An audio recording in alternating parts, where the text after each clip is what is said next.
بصراحة الفيلم حلو كصناعة يا بص، كصناعة. اوكي.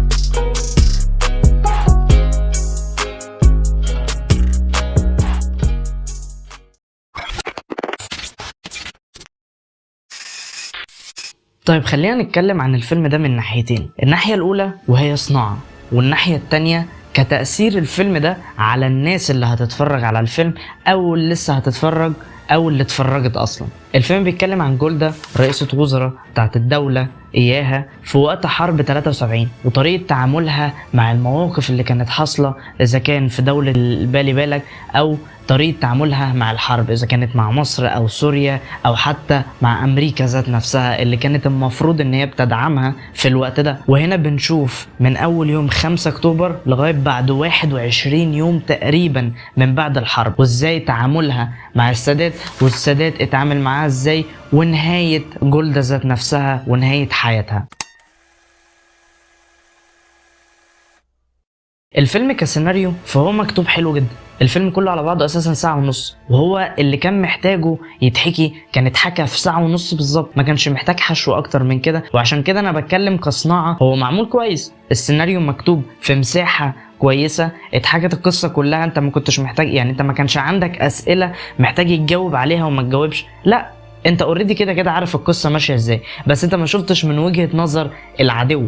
بس ده اللي انت شفته في الفيلم. من ناحية السيناريو مكتوب كويس، مفيش اي حاجة كانت ناقصة، مفيش حاجة كانت زيادة، على ما اعتقد كل مشهد كان بيخدم القصة بشكل او باخر، فما كانش فيه اي حاجة ليها علاقة بفكرة ان الفيلم ممكن يكون ممطوط. الفيلم ساعة ونص اصلا. من ناحية اخراجيا فالفيلم كان معمول كويس، القطات كانت في مكانها الصح جدا، كل قط كانت بتتعمل بشكل الى حد ما ممكن يكون فني، فكرة ان انت بتتنقل من مشهد لمشهد تاني والترانزيشن اللي بيبقى سموث وقتها ما بتحسش بيه، ده يدل على فكرة ان اللي عمل الفيلم ده الى حد ما كويس وعامل اللي عليه من ناحية اخراج بشكل صح. ده غير حاجة كمان وهو السينماتوجرافي بتاع الفيلم. السينماتوجرافي بتاع الفيلم ممكن تطلع منه كمية صور للأسف حلوة، يعني ده اللي انا هقدر اقوله، ان فعلا السينماتوجرافي بتاع الفيلم ممكن يكون الى حد ما مبهر شوية. ده غير اهم نقطة في الفيلم وهو حتة التمثيل. هيلين كانت عاملة الدور بتاع جولدا بشكل الى حد ما كويس جدا الحقيقة،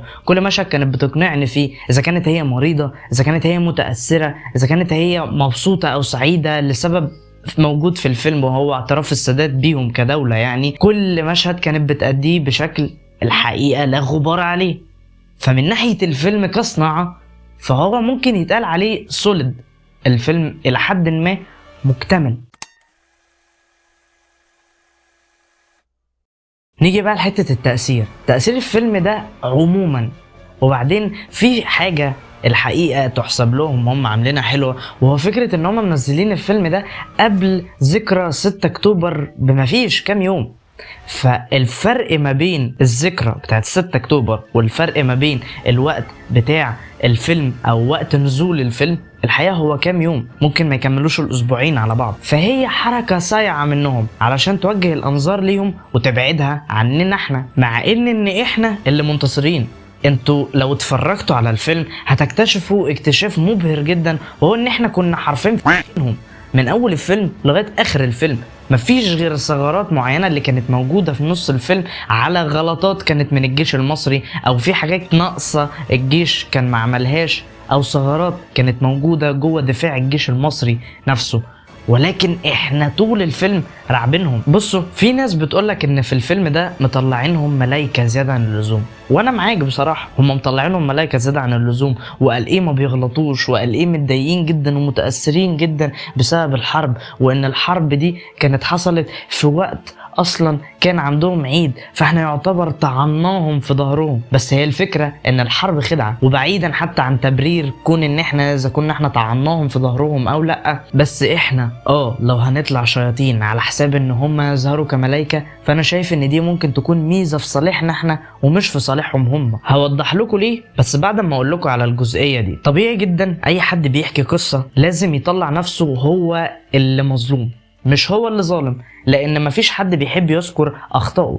انت بتحكي لواحد صاحبك على حاجه كانت حاصله او كمشكله كانت حاصله، غصب عنك هتتغاضى الاخطاء اللي انت اخطاتها، لان انت عارف كويس قوي ان انت غلطت فيها. وعلشان تبان قدام الشخص اللي قدامك ده في صوره الملاك، هتبقى بتحاول تبين قد ايه انت عملت حاجات كويسه واللي قدامك ده ما قدركش او اللي قدامك ده غلط فيك. هو نفس الحال في الفيلم ده واحد بيحكي الفيلم من منظوره هو، المنظور بتاعه ده، في حين ان هو اللي فعلا شيطان هيطلعك ان هو ملاك وبجناحات، فطبيعي ان هو يعمل كده. وبالمناسبه العالم كله عارف على فكره ان هم شياطين بس بيخبوا، وهيجي وقت وكله هيتكشف وكله هيعرف مين الشيطان من مين الملاك. ليه بقى بقول لكم ان اللي حصل في الفيلم ده كان نقطة إيجابية لينا احنا مش ليهم هم؟ كونك ان انت ظاهر كجيش قدام العالم كله في فيلم انت طالع فيه الأقوى والناحية الأتقل والناحية اللي ممكن تبهدل الدنيا كلها في أي وقت، دي في صالحك انت،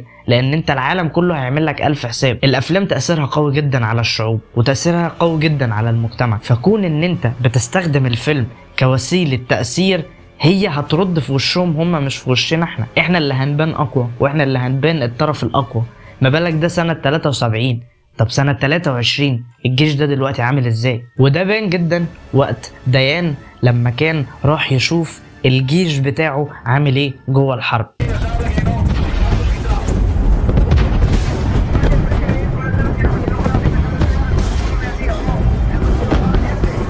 لما رجع كان خايف جدا وما كانش قدامه حاجة ان هو يعملها غير ان هو يطلع سلاح النووي علشان خاطر ما قداموش حاجة تانية، لان هو كان شايف ان احنا واحدة واحدة هنخش البلد عندهم وناخدها كلها. اصلا جولدا وهي بتسمع القصف اللي كان معمول على الجيش بتاعها من الجيش بتاعنا، ده انتصار ليك انت مش انتصار ليهم هم.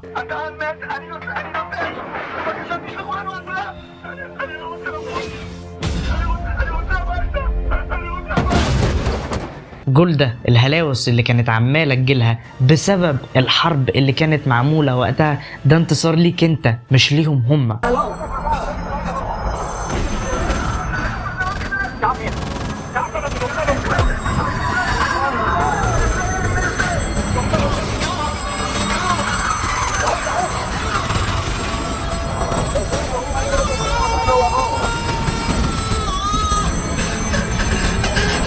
خوف جولدا المستمر من الجيش المصري ده انتصار ليك انت مش انتصار ليهم هم. وقت ما جولدا سمعت ان السادات اعترف بيهم وقال اسم الدولة بتاعتهم واعتبرها كحاجة حقيقية على ارض الواقع، وهي اتبسطت جدا وكانت سعيدة جدا، برضو ده انتصار ليك انت مش ليهم هم.